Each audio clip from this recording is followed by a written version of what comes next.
Assalamu alaikum everyone. How are you all? I hope you all are doing great. So today we'll be learning about learning disabilities. So let's get started.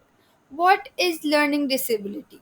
Learning disability is a neurological condition which affects the brain's ability to receive, to send, receive and process information. मतलब ये एक ऐसी learning disability जो है वो ऐसी disabilities होती हैं जिसके अंदर जो है वो इंसान अलग तरीके से जो है वो इंफॉर्मेशन अपने दिमाग में लेता है, अलग तरीके से उसको प्रोसेस करता है और अलग तरीके से ही उसका रिस्पॉन्ड करता है। ठीक है? लर्निंग डिसेबिलिटी में हमारे पास ये नहीं है कि लर्निंग डिसेबिलिटी जिनको होती है उनका आईक्यू जो है वो कम होता है, उनका आईक्यू जो है वो नॉर्मल होता है, ठीक है, बल्कि उनका आईक्यू जो है वो नॉर्मल और अबव नॉर्मल होता है। ठीक है, अब हमारे पास जो है वो टाइप्स ऑफ लर्निंग डिसेबिलिटीज़ हैं, जो कॉमन टाइप्स हैं वो मैं आप लोगों को समझाऊंगी वन बाय वन। ठीक है, तो first is ADHD, dyslexia, dysgraphia, dyscalculia and dyspraxia. आज हम पढ़ेंगे ADHD, attention deficit hyper activity disorder and dyslexia. Alright, so what is attention deficit hyperactivity disorder? Neurological disorder that affects a person's ability to pay attention, control impulsivity and regulate their hyperactivity. मतलब attention deficit disorder में क्या होता है कि जो बच्चा है या जो इंसान है वो attention पे नहीं कर पा रहा होता। ठीक है,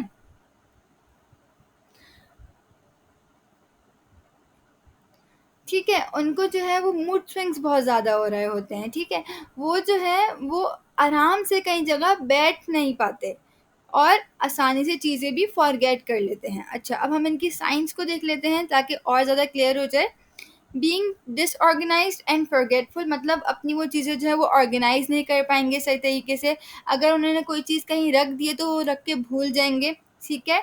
उसके बाद क्या है, difficulty in staying quiet and attentive, वो जो है वो चुप नहीं रह सकते, हर किसी की बात में उनको बोलना होता है, उनको जो है अपना इनपुट देना होता है, ठीक है? और वो अटेंटिव भी नहीं रह पाएँगे, ठीक है? उनको जो है वो लैक ऑफ मोटिवेशन होगी, वो हमेशा जो है डिसमोटिवेट और इस तरीके से ही रहेंगे।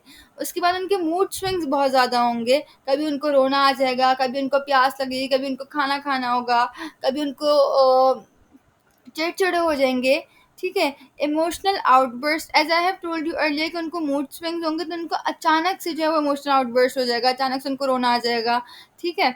उसके बाद क्या है, लैक ऑफ लिसनिंग एबिलिटी, वो मतलब वो हर किसी को सही तरीके से नहीं सुन पाएँगे, वो रेस्टलेस होंगे, ठीक है? उसके बाद वो हर बंदे को जिससे भी वो बात कर रहे होंगे, उनको इंटरप्ट करते रहेंगे। Now let's see dyslexia. Dyslexia is a Greek word which is a combination of two words, dys and lex. Dys means difficulty or lexes means language or words. Dyslexia is a learning disorder that affects a person's reading and language skills. Dyslexia एक ऐसा disorder है जिसके अंदर जो है इंसान जो है वो पढ़ नहीं पाएगा, ठीक है, और रीड नहीं कर पाएगा, उसकी लैंग्वेज स्किल्स बहुत ज़्यादा कम होंगी, सही नहीं होंगी, ठीक है?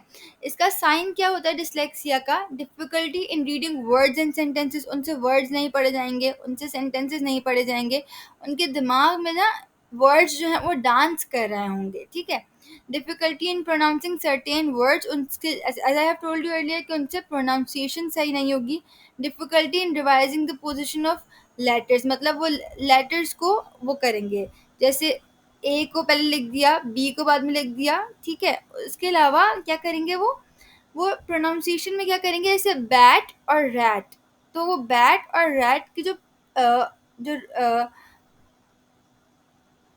प्रोनाउंसिएशन है उसको एनालाइज़ नहीं कर पाएँगे कि ब की कौन-सी साउंड है और र की कौन-सी साउंड है, ठीक है?